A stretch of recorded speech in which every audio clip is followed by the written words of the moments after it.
Techcanto 話聽講呢間公司搞到好大嘢。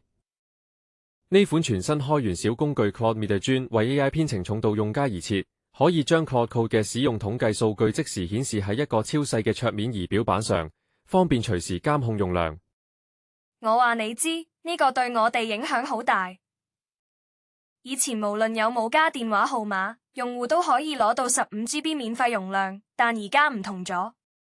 Google 收緊咗免費儲存政策，新用戶如果想攞返15GB，就一定要驗證手機號碼，否則淨係得5GB 用。科技圈又有新嘢出嚟啦，快啲睇下。RDNA 3玩家今年7月開始可以喺超過300款遊戲入面使用呢項技術，就算用緊較舊嘅顯示卡都享受到更好嘅畫質同效能提升。聽落好正，但係背後有啲咩故事？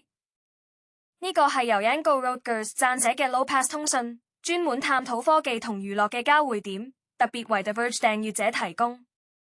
聽落好正，等我話你聽詳細啲。我今年較早時透露，微軟正研發一款配備 WiFi 功能嘅新 Xbox 手掣，可以直接連接 Xbox 雲端遊戲伺服器，唔使再經主機。專家話呢個會改變未來，聽下點解。有開發者撰文分享佢點解決定放棄結合，轉用開源替代方案 Forge 做，認為自己託管嘅方案更加自主同透明。文章一出就引嚟大批網民討論。